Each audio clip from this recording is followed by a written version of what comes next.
you are someone who has a problem in your life and you see the contents of neuroscience, psychology, and spirituality, and you gain perspectives from all the things, and you are very much confused and you don't have clarity on like what you have to follow and which path is correct for you.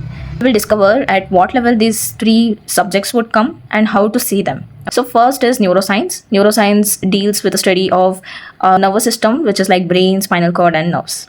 It also tells about chemical reactions and chemicals like dopamine, neurons, neural networks, and all.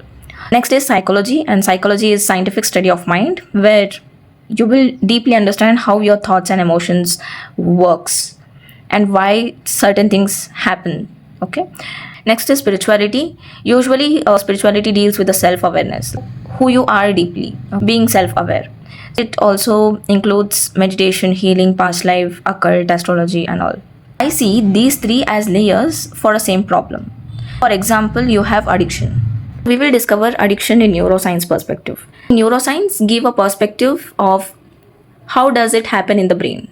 For example, if we take addiction, I have just taken an example of tea. You have a tea, then you like it. After that, once you like it, you will take action on it, and in brain, a chemical, like it is a neurotransmitter, dopamine is a neurotransmitter which is released in your brain, where this dopamine, once it is released, you will feel a reward sensation and a pleasure.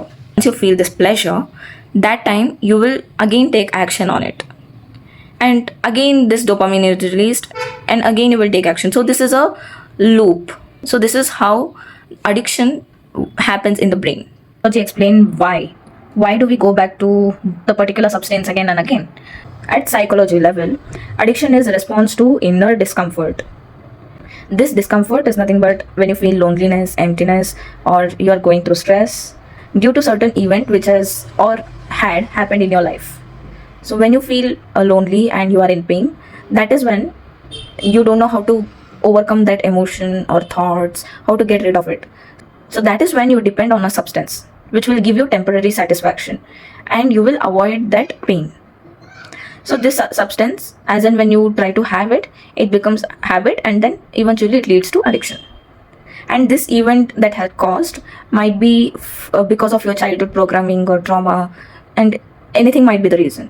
And this is a general idea. It is situational when it comes to each and every person listening to it. Neuroscience gives us how, and psychology gives a little bit wider perspective on why. So next we will understand how spirituality gets to what. When it comes to spirituality, it gives us what is the cause of the problem. In this case, our addiction case, which we are discussing, disconnection from the real self. When we are disconnected from the real self, that is when the problem arises. It is not only addiction, it can be many other problems as well, like depression, anxiety, sadness, all the problems which you face day to day in your life. All the problem arises due to the disconnection of real self. So what is this real self? Real self is nothing but the soul self that you are in, the real original energy that you are in. Okay, but we are indulged in this temporary identity that we are carrying. It's an identity or role that we are carrying on earth, which is very temporary, and this identity is associated with the mind and body. We are forgetting who we are and indulging in this. This is what the root cause of the problem that spirituality always tries to make us understand. Okay, so when you are in this problem, which is associated with the mind, body, emotion, thoughts, and all, as we discussed in the psychology layer, like why the problem happens, that is when we go to healing meditation to understand who we are truly, that is soul. So by meditation and breathing practices, we disconnect from this ego, and then we go to a higher level of understanding, being aware of the true self. We can also know the root cause of the problem by understanding the past life actions or karma. It's not like I'm telling you to go and have the past life regression and those things. No, I'm telling you to understand what is the concept of past life. You no need to go and research on your past life, like what exactly happened in your last life. That is not required. This is only the concept I'm telling you to understand. So in Bhagavad Gita chapter 8 verse 6, Krishna tells, whatever you keep thinking about at the time of death, that is what you become or move towards in your next life. The vibration that you're carrying in last life, the same thing will continue in the next one. So the environment, the people you are surround with, all those are not random. It comes from the vibration that you were in the past life, and it carries the same thing in the future, in the next lifetime. For example, don't take this very like seriously or in egoistic way. Just understand the concept in open-minded perspective. I would like to give an example. Suppose you got a movie role, right? So in some movies you will be in a lead character, and in some movie, in the next movie you will be in a friend character, and in another movie you will be in a different character, right? So in the same way, we are also having multiple characters, where the next character will be dependent on the previous vibration that you hold in. That is why in Gita it is also mentioned that at the time of death, it is very important to surrender to Krishna and remember him, so that you are not stuck in this death and rebirth loop of life. This is the past life concept. Just understand this and let it go, but work towards it.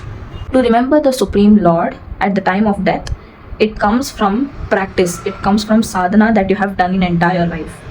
It will not just come, if it will you will not remember at the time of death when you are in pain. So when you are doing constant nam jap, or you are practicing mantras, you are trying to attain him, that is when at the time of death you will remember him, and you will transcend at least, or you will have a better next life at least, based on your karmas. This is why they say to practice, to remember him each and every moment of your life, right? I have also mentioned about tarot, astrology, occult when it comes to spirituality. Actually, these are the concepts which are highly consumed under the spiritual category nowadays on Instagram, and I get many messages that there are many astrologers, there are many tarot readers, how to follow, and these are so many contents that I'm consuming, but I'm very much confused. So I would like to tell that no need to get confused, because astrology and tarot or occult in general is something where you need to understand it in a soul perspective. Be detached from the human self and tap into the soul self. That is when you will overall understand what is tarot and occult, or what is astrology and occult. But when you see this two in human perspective, it will again you will stuck in a loop, right? So you should also see whether the tarot reader that you're following matches your vibe or not. And also, this thing is not for a day-to-day stuff, like whether my crush will like me back or not. No, these things are not meant for that small things. It is meant to understand your problems, like what lesson you are meant to learn in this life, and how to overcome your certain lessons, how to overcome your certain situation and learn the lesson and move towards the next stage of the life, right? So that is when it helps. These tools will help. It is not like I'm just telling you not to go. It is like use your discernment when you are taking some action, right? So when you are listening to someone, be mind, use your mind. Just don't go randomly, and this tool will also not help you if you are asking day-to-day questions. Ask big things. Ask what exactly I need to know. What is the lesson I am here to learn, right? So this is one thing. To the conclusion part of the video, we have discussed 3 layers of same problem which we took as addiction. We saw it in a neuroscience perspective, psychology perspective, and spirituality perspective. The spirituality gives the whole thing. Psychology gives the ego point of view, where what is the identity that we have is going to face, like how it is being faced.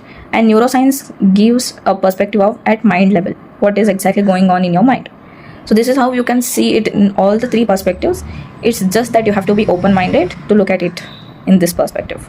Let me know if you have any different perspective in the comments. Hare Krishna.